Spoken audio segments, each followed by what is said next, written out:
자, 최근에 우리나라에서 충격적인 일이 벌어졌습니다. 8월 15일 광복절을 앞두고 태극기 대신에 한반도기가 걸리는 놀라운 사건이 벌어져 버린 것인데, 자, 경기도 안양시에서 실제로 벌어진 일이라고 합니다. 자, 지금 우리 대한민국은 최소한의 나라로서의 근본적인 정체성조차 흔들리고 있는 그런 상황입니다. 자, 시민들도 깜짝 놀라가지고 당황했다라고 하죠. 그나마 언론에서라도 다뤄주니까 아직까지는 그나마 괜찮나 제가 참 걱정이 듭니다. 자, 광복절에 멀쩡한 태극기를 놔두고 굳이 한반도기가 지금 곳곳에 이렇게 널려 있다고 해요. 인공기는 차마 못 걸겠고 모호하게 물타기를 하는 거죠. 평화니 화합이니 명분이야 물론 항상 그럴듯한 것들, 아름다운 것들을 갖다 붙입니다. 그런데 이런 거에 순진하게 속아 넘어가는 분들이 있다면 그 사람은 바보겠죠. 우리나라 국경일의 정식 국기가 아니라 엉뚱한 깃발을 내거는 거는 이 명백하게 여러분들 잘못된 행동입니다. 원래 저런 식으로 한 사회의 기본적인 이념과 사상, 정체성을 더럽히고 국민들의 의식이나 거부감을 야금야금 이렇게 해마다 허물어뜨려 가는 거예요. 한치의 양보도 허용해서는 안 됩니다. 좋은 게 좋은 거라고 넘어갈 수 있는 그런 사건이 절대로 아니라는 거죠. 이거 하나를 양보하는 순간, 눈 감아주고 넘어가는 순간 나중에는 더더욱 많은 것들이 사회 전반에서 이렇게 가치관들이 흐려지게 된다니까요. 자, 이번 사건은 수원시와 안양시에서 이번에 실제로 벌어진 일이라고 해요. 광복절에 멀쩡한 태극기를 놔두고 우리나라 국기를 놔두고 굳이 한반도기가 걸렸다라는 겁니다. 자, 물론 이 사람들이 항상 보험은 간사하게 이렇게 들어놔요. 태극기도 살짝 걸어주면서 이제 길거리 곳곳에는 한반도기를 무수하게 내걸고, 이러고 나서 나중에 논란이 되면은 뭐라고 하느냐?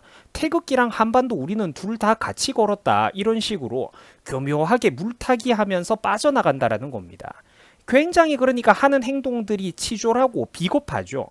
그리고 이런 가짜는 말장난에 또 속아 넘어가는 우리나라의 불쌍한 국민 여론 수준은 또 어떻습니까? 참으로 안타깝죠.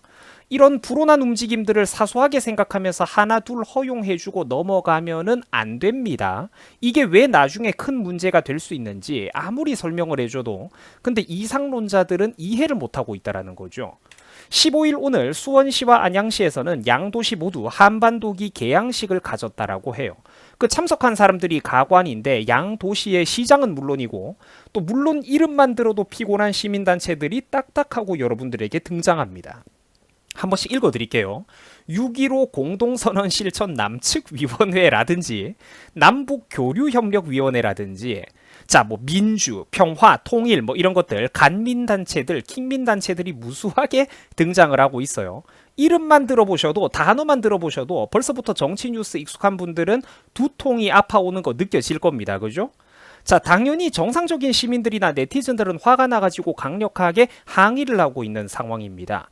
광복절을 앞두고 안양 시내 한반도기를 개항한 안양시장은 스스로 태극기의 존엄함을 훼손한 것이다 라는 반응이라든지, 또 그 밖에 시민들은 이런 의견도 얘기를 했어요. 광복절에 한반도기 개항이라니 제정신이냐? 안양시가 북한의 아바타냐? 간첩이 아니고서야 어떻게 이런 짓을 할 수 있는 건지 의심스럽다 등등 이런 의견들을 이제 시청 홈페이지 등에 남기며 시민들이, 네티즌들이 크게 반발했다라고 합니다. 뭐 그나마 불행 중에 다행스러운 일이죠. 하지만 이런 시민들이 언제까지 버텨줄 수가 있을까요? 자, 그래서 제가 혹시나 이번 사건을 두고 시장들이 과연 어떤 사람들인지 한번 뒷배경을 찾아봤습니다. 자, 그런데 아니나 다를까 수원시장은 민주당 소속이었어요. 수원시장은 더불어민주당 최고위원 출신이었습니다. 또 깨알같이 남북교류협력 포럼의 공동대표니 뭐라느니 또 깨알같은 경력들이 보이실 거예요.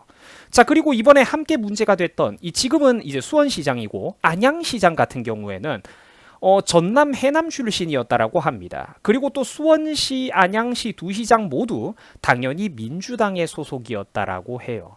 참 안타까운 일이죠. 전부 다 민주당, 정부 여당의 소속이었습니다. 자, 논란이 커지자 좋은 의도로 했던 거다라면서 뻔히 역시나 이제 뻔한 여론 흐리기를 시도하고 있습니다. 자, 핑계야 당연히 뭐 이런 식으로 되겠죠. 좋은 의도로 한 거라고 넘어가려고 하겠죠. 하지만 부디 이런 말장난에 속아 넘어가는 순진한 국민들이 없었으면 좋겠습니다. 여러분, 국경일에는 그 나라의 정식 국기를 거는 게 타당합니다.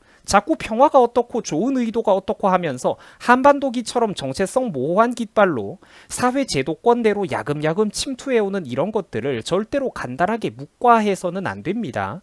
원래 거대한 둑과 성벽도 손가락만한 구멍으로부터 시작해가지고 서서히 무너지는 법입니다. 이런 것들을 하나둘 모호하게 허용해주다가 나중에 국가기념일이나 행사 때마다 계속해서 이렇게 자기들 마음대로, 지자체 마음대로, 특정 단체 마음대로 한반도기가 등장하는 꼬라지를 보게 될 거예요.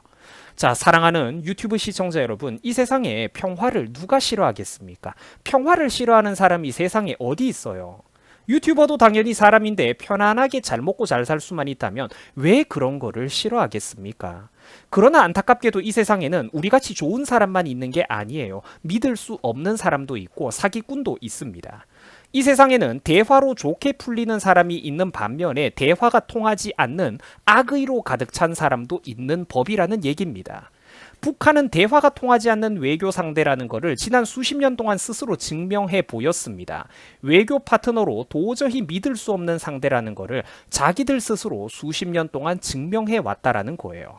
우리나라 공무원의 목숨을 자기들 마음대로 빼들어가고 우리나라 국민들의 세금 100억 원 이상이 투입된 개성 남북연락사무소를 불과 최근에 자기들 기분이 나쁘다라고 어느 날 갑자기 예고도 없이 폭파시켜 버렸습니다. 이거 여러분들 사실상 선전포고 아닙니까? 그 밖에도 온갖 도발로 우리나라 군인들이 실제로 죽거나 다치기까지 했던 무력 도발 사건들이 크고 작은 사건들이 얼마나 대한민국에 많았어요. 최근 몇 년 동안만 봐도. 여러분들 어떻게 그걸 잊을 수가 있습니까? 그런 사건들을. 똑같은 사건을 만약에 일본이 우리나라한테 저질렀다라고 생각을 해보세요. 그때도 이 어리석은 나라의 국민들이 같은 수준으로 미지근하게 반응하다 그만뒀겠습니까? 아니잖아요. 국민들 스스로 이중잣대를 보이고 있다는 거죠. 대한민국 국민들이 정말로 가슴 깊이 반성을 해야 됩니다. 자기들 스스로 뭘 모르는지를 모르고 있어요. 평화를 지키기 위해서 북한을 조심하고 한미연합훈련을 하자는 것 아닙니까?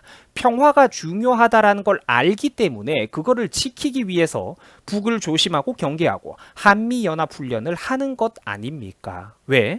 힘에 의한 평화는 변수가 없기 때문입니다. 우리 스스로 무장해제를 하면서 약점을 잡혀주고 상대방의 자비심만 단순하게 구걸하는 외교는 외교가 아니라는 겁니다. 주도권과 칼자루가 상대방에게 있기 때문이죠. 그러나 힘에 의한 평화는 변수가 없습니다. 안정적이에요.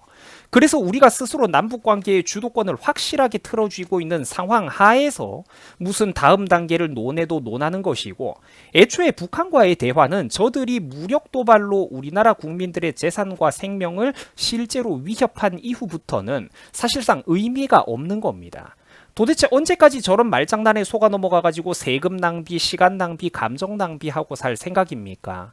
북한 도와줄 힘과 예산이 있으면은 우리나라 국민들부터 도와줘야죠. 이 와중에도 북에서는 요즘 대북 제재가 힘들다라면서 수입을 좀 허용하고 싶다고 하는 물건의 꼬라지들이 놀랍게도 고급 양주와 양복이라고 합니다. 일반 국민들 민생하고는 동떨어져 있는 아무 상관도 없는 그냥 평양에 사는 북한 상류층들만을 위한 사치품이라는 거죠. 아직도 이것들 정신 못 차렸어요, 여러분. 저는 지금 우리 대한민국의 미래가 참으로 걱정이 됩니다. 왜냐하면 국경 바깥에 뿐만 아니라 우리나라 안에도 분탕치는 세력들이 너무나도 많기 때문이죠. 원래 주사파 출신이었던 하태경은 전향한 척하고 있지만 여전히 중요한 순간순간마다 의심스러운 발언을 굉장히 많이 합니다. 얼마 전에는 김일성 회고록을 허용하자는 소리를 했었죠. 원래 종북 출신이었던 하태경이야 그렇다고 쳐도 아무것도 모르는 이런 진중권 같은 사람들, 이런 사람들이 우리나라에 너무 많아요. 이 사람들은 진짜로 뭘 몰라서 저러는 거거든요. 국민들은 이제 성숙하다며 이런 거 허용해줘도 된다고 어리석은 맞장구를 치고 있습니다. 이런 사람들은 정말로 국제사회에 대해서 아무것도 모르는 거예요. 그냥 저쪽 이념에 경도되어 있는 사람들에게 쉽게 속아 넘어가가지고 전형적인 586 이상론자의 순진한 사고관념을 그대로 보여주고 있다라는 겁니다. 이런 식으로 야금야금 우리나라 안으로 어떤 식으로 침투해 들어오는지를 모르는 거죠. 간첩들이 실제로 활개치다가 우리나라에서 적발된 이런 사건을 보면서도 무슨 김일성 회고록을 출판을 허가를 해주네 만에 정신 나간 소리를 하고 있습니까? 하지만 북한 문제에 관해서는 그토록 너그럽고 관대하던 이 한국의 정치인들, 소위 지식인 논객이라는 사람들이 이상하게 전두환 회고록 같은 게 얘기가 나오면은 추상같이 엄격하기가 그지없죠. 이게 저도 한때 정교조 세뇌교육을 그대로 당해봤던 세대라 가지고 저 역시 뭐 이 전두환은 나쁜 사람이다, 무조건 나쁜 사람이다 이런 것들, 이런 선입견이 얼마나 단단하고 무서운 건지 뼈저리게 잘 알고 있습니다. 그 김일성 회고록은 된다면서 근데 전두환 회고록은 안 된다라는 우리나라의 이런 마인드들, 이게 사실 얼마나 무서운 흐름인 건지 전두환을 좋아하고 싫어하고를 떠나서 우리나라 국민들이 스스로 제발 좀 알아야 된다라는 겁니다. 국민 스스로가 어리석고 멍청해가지고 그거랑 그거는 다르죠. 당연히 김일성은 허가해줘도 되고 전두환은 허가해주면 안 되죠. 이런 소리를 하는 순간, 원리 원칙이 없는 소리를 하는 순간 이 나라가 산으로 저들의 입맛대로 흘러가게 된다라는 겁니다. 최근에 여러분들 청주 간첩단 사건 한번 보세요. 저게 전부일까요? 빙산의 일각에 지나지 않을 겁니다.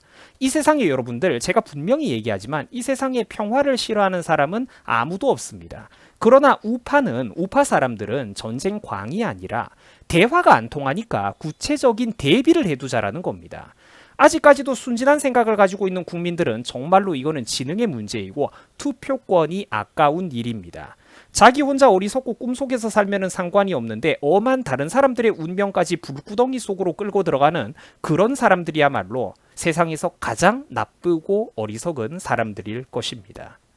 자, 시청해 주셔가지고 감사합니다. 여러분들 수고하셨습니다. 또 행복한 주말 잘 보내시기 바랍니다. 고맙습니다.